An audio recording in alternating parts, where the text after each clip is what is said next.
Vous savez, vous avez appris qu'un accord venait d'être passé entre René Bonnet et la régie Renault pour la construction par le premier de voitures mues par la mécanique du second. Et cet accord, qui marque une nouvelle étape dans le retour de notre usine nationalisée à la compétition, a fait couler beaucoup d'encre. On a écrit beaucoup de choses et notamment beaucoup d'erreurs. Qu'en est-il exactement? La vérité, nous sommes allés la demander à René Bonnet en son usine de Champigny. D'abord, René, je crois que les voitures que vous allez fabriquer maintenant ne s'appelleront plus des DB. Non. DB est en plein accord avec mon ex-associé et complètement et définitivement dissous. Oui. C'était l'association de Dodge et Bonnet. Alors, vos automobiles vont s'appeler comment maintenant? Eh bien, elles s'appelleront tout simplement René Bonnet.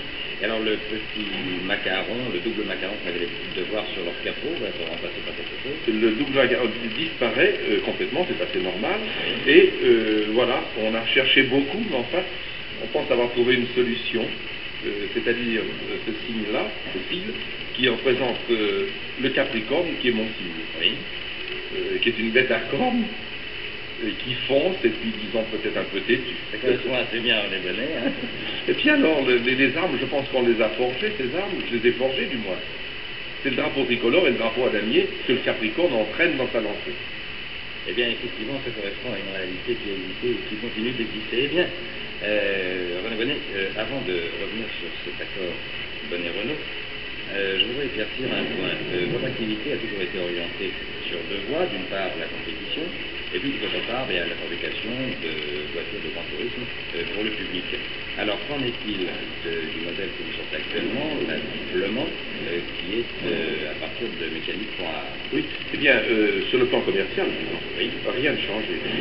On continue de fabriquer le type Le Mans avec la mécanique.a, Oui. aussi bien que le coach. Donc, Et- vous continuez tous vos modèles du diplôme. Ah oui, on continue tous les modèles du type Le Mans. C'est donc uniquement dans le domaine de la compétition qu'intervient cet accord avec Renault. Alors, qu'en est-il exactement de cet accord? On a écrit beaucoup de choses. Oui, on a dit beaucoup de choses. On a dit des choses désagréables, on a dit aussi des choses agréables, parce que certains ont applaudi les deux mains de cet accord qui est en cours, disons. Hein, et d'autres ont pensé que c'était pas bien. Mais enfin, ça n'a aucune espèce d'importance.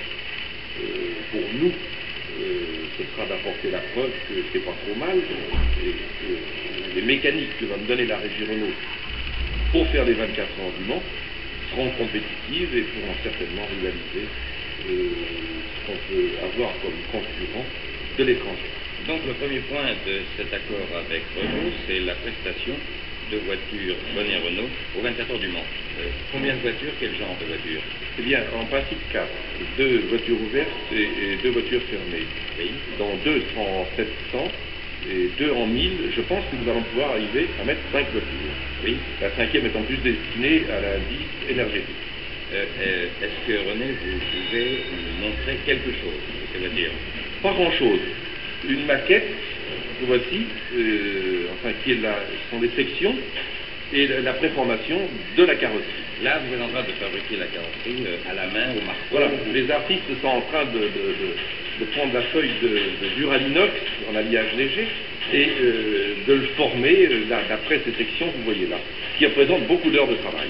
Une voiture extrêmement profilée. Enfin, vous avez recherché évidemment une meilleure qualification de pénétration. Celle-ci, c'est celle qui aura un moteur à l'arrière, bien sûr. Toutes, aussi bien les voitures fermées que les voitures ouvertes, elles seront toutes de moteur arrière. Quel moteur? Eh bien, 700 sur les voitures ouvertes et le 1000 sur les voitures fermées. C'est ça. Je crois que toutes vos voitures ont d'ailleurs le même châssis ouvré. Oui, Allez, oui, je crois d'ailleurs. c'est pratiquement le C'est même ça. châssis. C'est pratiquement le même châssis.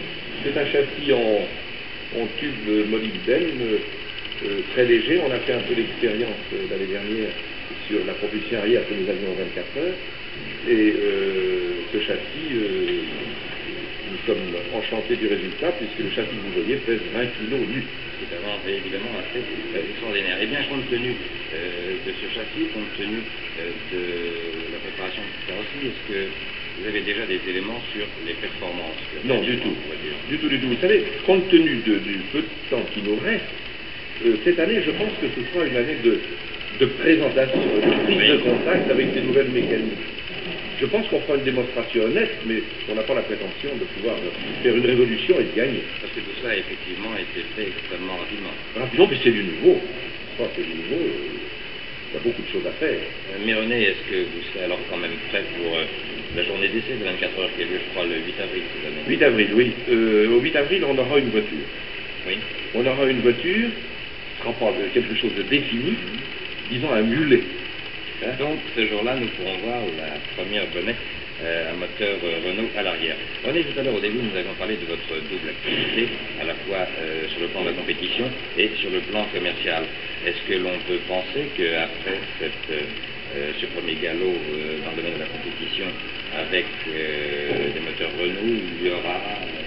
Ah ça, vous savez, là vraiment, pour le moment, il est impossible, il n'y a aucune décision de prise. Je continue à fabriquer des automobiles pour madame et monsieur tout le monde que vous avez vu, avec des mécaniques Porat. Alors on verra ça plus tard, parce que vous avez quand même à Romorantin une usine qui est unique dans son genre, et notamment en ce qui concerne la carrosserie en matière plastique. Oui, à Romorantin maintenant, on a la centrale plastique, quoi. Oui. On fabrique tous les éléments plastiques sur place, et le montage. Et nous sortons, parce qu'il y a un problème d'adaptation, de main-d'œuvre, d'éducation, on sort une voiture et demie par jour. Les voitures que vous voyez là arrivent de Romorantin. Et vous avez une capacité de production plus grande.